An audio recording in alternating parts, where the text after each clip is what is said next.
Welcome to Jean-François Champollion.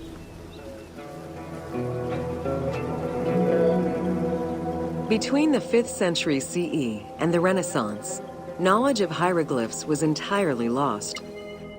Many enthusiasts tackled the challenge of deciphering the language with little success. Some groundwork was made with various researchers identifying names and some grammatical structure, and confirming that cartouches were markers for royal names. They were still missing a critical piece of information that would eventually be revealed thanks to the discovery of the Rosetta Stone.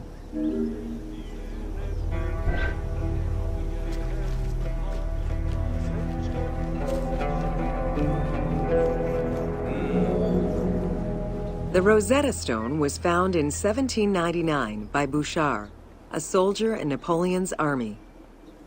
The stela dates from 196 BCE, written in ancient Egyptian and Greek with 3 scripts: hieroglyphics, demotic, and Greek alphabet.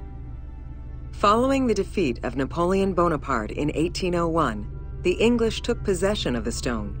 It has been at the British Museum since 1802 and remains the most visited object of the museum to date.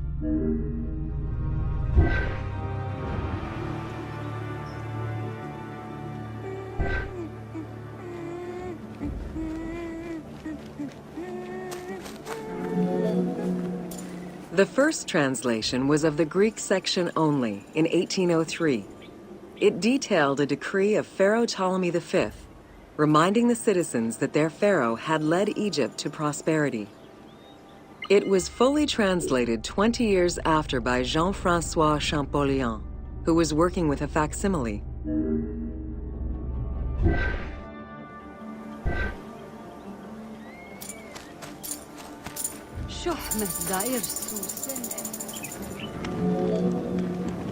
Through his studies of the stone, Champollion was able to make a critical observation that would unlock the whole mystery: that hieroglyphics were not only ideograms, but also phonograms.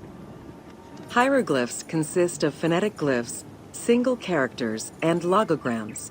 Essentially, they are a combination of phonetics, alphabet, and full words, which in total form a language.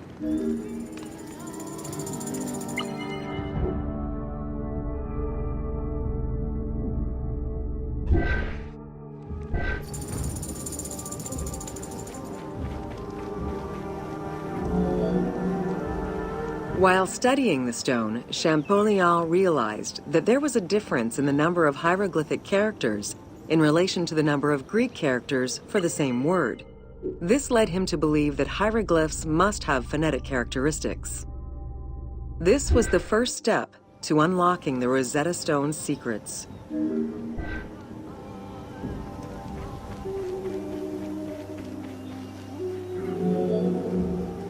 To prove this theory, Champollion began identifying Egyptian rulers' names and then compared their phonetic pronunciation to the Greek version. For example, Cheops had been the Greek name given by ancient chroniclers to the owner of the Great Pyramid, Khufu.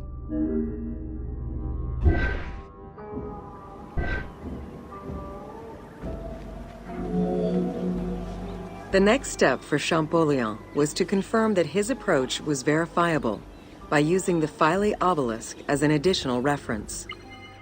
Engraved in the obelisk are 2 inscriptions in Egyptian hieroglyphs and Greek. Once he confirmed the names of Ptolemy and Cleopatra within these texts and confirmed the same phonetic patterns as on the Rosetta Stone, Champollion knew he was on the right track.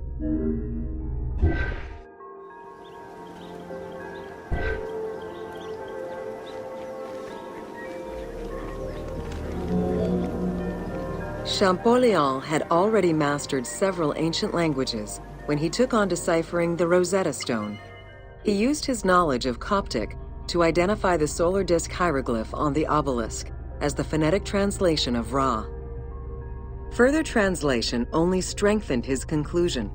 Egyptian hieroglyphs encompass the alphabet in both phonetics and determinative ways, which means that the symbol represents the word itself.